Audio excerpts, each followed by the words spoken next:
Shikoku Henro is more than just sightseeing. This pilgrimage is a spiritual quest where pilgrims, called Henro-san, seek to rid themselves of worldly desires, achieve spiritual growth, and have their wishes granted. The journey is a symbolic path to enlightenment, representing the stages of awakening, Hoshin, discipline, Shugyo, Bodhi, Bodai, and Nirvana, Nehan. Hello everyone. I went on the Shikoku Pilgrimage from October 31st to November 1st. I chose the pilgrimage project to Shikoku Henro because when I did a discussion leader, I was in charge of the Shikoku Pilgrimage. And through researching the Henro, I became very interested in why people undertake this pilgrimage. It's not just Japanese people. Many pilgrims come from overseas to walk the 88 temples. This suggests Henro has a universal appeal, and I want to find out what exactly draws pilgrims from all over the world to walk the path of Kobodaishi. This is the starting point of Shikoku Pilgrimage. The first temple is Ryosenji. Ryosenji was established by Gyoki in the era of Emperor Shomu and later organized by Kobodaishi as a sacred place to remove their 88 worldly desires and protect them from bad luck.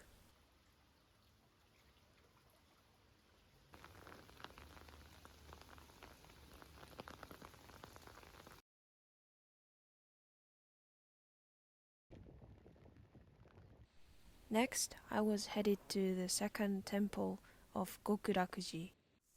When Kukai was 42, he read the Amida Sutra and performed rituals at this location for 37 days. On the final day of his practice, Amida Buddha appeared, so the Daishi carved the image of the Buddha and made it Honzon. This is Bussokuseki. For about 500 years after the Buddha passed away, people didn't worship Buddha statues. They considered it deeply irrelevant to create an image of the great Buddha. Instead, they used symbolic representations like the Buddha's footprint stone to signify his presence. Next, I moved to Konsenji. The Konsenji is derived from the legend that a golden Buddha statue emerged from an old well located within this temple. Unfortunately, I forgot seeing this golden well, but this well still has water flowing from it. It is said that if you peer into the well and your reflection appears clear, it signifies a long life. If it's blood, a short one. So, if you ever go, give it a try. Then I headed towards the next destination, Dainichiji. However, the rain was pouring down heavily, and I hadn't brought rain pants and a rain cover for my backpack, so everything was soaked by myself. My body got colder and colder as I walked, so I decided against walking to the fourth temple, and instead I headed straight to a nearby temple to ask for dropping me off at Shukubo in Anrakuji. When I went to the south to look for some temples, I found Jizoji, which is the fifth temple, and I finally found Henro-san there. I mustered the courage to ask if he could take me to the Shukubo. Then he was willing to say yes and take me to Anrakuji. In the car there was a dog, and he explained the dog also has her own Ohendo items. And then I was reminded of the lecture when Professor Schultz showed us a photo of a dog in Shikoku Pilgrimage. Thanks to Ohendo-san, I was able to arrive at Anrakuji and Shukubo. As for Anrakuji, approximately 1,200 years ago, Kobodaishi discovered a sacred hot spring in this place and opened it to convey the benefits of hot spring therapy to the people. I prepare for the evening ritual ceremony called Kusukuyo. Kusukuyo is a ceremony to offer prayers for the deceased, so I need to write the name of my deceased on this purple paper. Dinner started from 6 p.m. Before I had dinner, I chanted words to show my gratitude. Through doing this, I think people can once again feel the preciousness and gratitude for food. Furthermore, chanting the same words alongside not only Japanese but also people from other countries creates harmony and helps build a sense of community, even though we met each other for the first time. ありがたくいただきます。I had an evening ritual ceremony from 7 p.m. Photography was prohibited during this ceremony, so it was impossible to take pictures or videos, but inside the cave, blue river flows, and the light from the candles and goma fire creates a truly mystical atmosphere.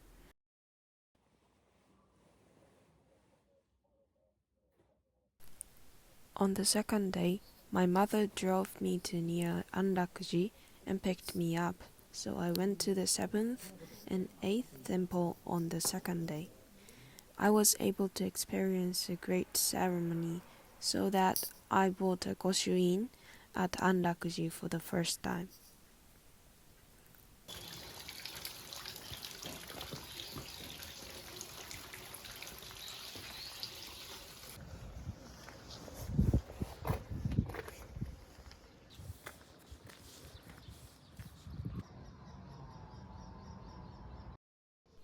Then I went to the 7th temple of Shurakuji.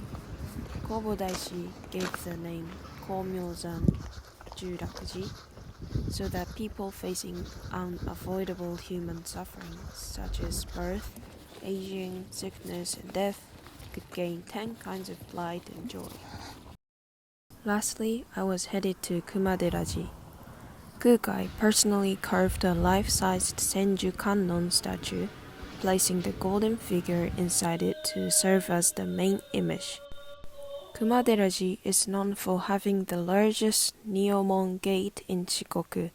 The Niomon is a type of temple gate that enshrines a pair of guardian statues called the Nio. On the way back home, I went to Dainichi-dera, where I gave up going the last day and ended my Shikoku Pilgrimage. I was astonished to see so many wooden statues of the 33 Kannon lined up.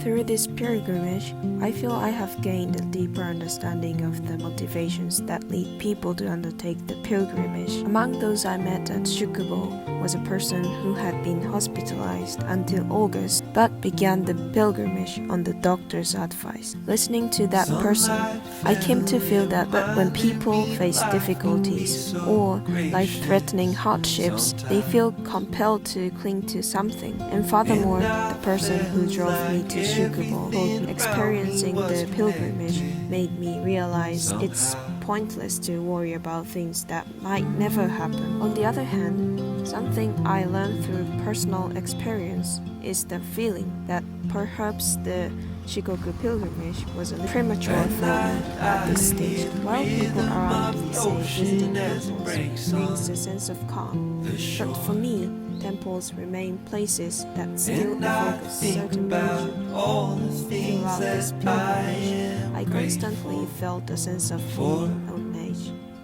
However, I realized that this is evidence of my own immaturity as I navigate life's rough seas, accumulating both positive and challenging experiences. I believe this feeling will surely change when my heart truly matures. And the first day being rainy made it difficult to maintain a positive mindset. However, I was reminded that it's important to know how to fulfill myself by myself and reaffirmed the importance of relying on others as we are beings who live by supporting one another.